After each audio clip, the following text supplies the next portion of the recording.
We start this noon with a celebration fit for champions.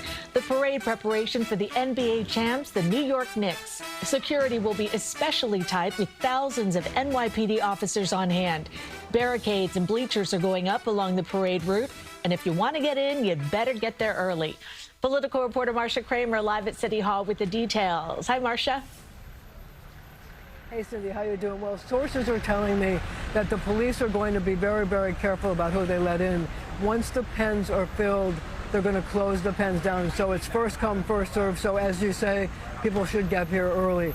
And by the way, in terms of cops, there's going to be the largest number of cops ever assigned to a planned event. This is something that is above and beyond the usual, but they deem it necessary given the size of the crowds, the activity that we witnessed in the last couple of weeks, and perhaps some information that they may have received as to some potential threat. Security expert Manny Gomez, a former NYPD detective and FBI agent, talking about the NYPD's parade security plan, which will have more than 10,000 cops, the largest assigned to a planned event. Heavy weapons teams, explosive detection canines, transportation, transit, highway, and aviation cops, as well as the anti-drone squad. Police sources say there will be assets you see and assets you don't see. The plan also includes street and subway closures. Starting at 4:30 a.m. Thursday, the Wall Street and City Hall subway stations will be closed. They will reopen after the ceremony at City Hall. Starting at 7 p.m. tonight, cars will not be allowed south of Canal Street. They will be towed if not removed. And at 7 a.m. Thursday, south of Canal Street will be shut to vehicular traffic from river to river. To prevent any potential car bombs or any threat of that nature. They don't want the headache of having to tow potentially dozens, if not hundreds of cars. They want to be able to do it overnight so that when the parade is ready to take off, there's no mishaps. There will be 23 entry points that will open at 6 a.m. Everyone will be screened. There will be no bags, backpacks, chairs, bikes and scooters, strollers, umbrellas, drones, or weapons allowed. Sources say it will be first come, first served. Cops will shut down pens once they reach capacity.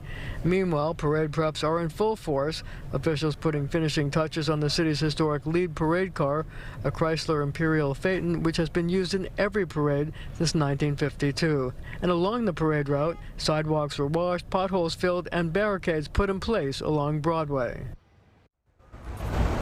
Now, the parade excitement is going all over the place. As you can see, stores along Broadway are already putting up signs that say, "Go New York," in the standard orange and blue pictures. The other thing is that you can see from now going down Broadway, the bleachers are in place for the tens of thousands of people who are going to be coming here. And I can tell you this, at City Hall Plaza, it is a beehive of activity. That's where Mayor Mamdani is going to present keys to the city to the championship Knicks team. Reporting live at City Hall, I'm Marcia Kramer, CBS News, New York. Marcia, thank you very much. And fans from far and wide are getting ready to be at the parade bright and early. Of course I'm going to be at the parade. I flew down here just for that parade. Where are you from? North Carolina. You came from North Carolina? North Carolina. I've been a Knicks fan since middle school. I was not made fun of at that lunch table for no reason. I will be down there at the Knicks parade. I'm coming here at 6:30 in the morning. I want to make sure I catch it bright and early. Get a good spot as well before a million people show up as well. Thank God to Jalen Brunson. In addition to those closures Marcia told us about, any traffic inbound from the Brooklyn Bridge will be directed northbound on the FDR, and the Staten Island Ferry is increasing service. NBA champ Jalen Brunson continued his media tour with a stop right here at CBS Broadcast Center on CBS Mornings. Brunson was joined by his father, coach and former Knick Rick Brunson. They spoke about Jalen's early career and upbringing as the son of an NBA player.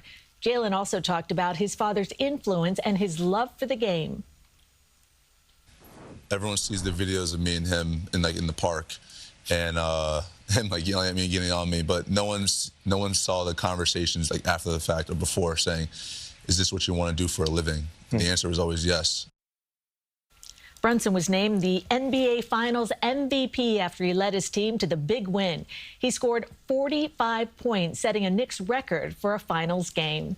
CBS News New York is your place to watch all your Knicks championship coverage. Join us tomorrow along the Canyon of Heroes for the parade beginning at 9.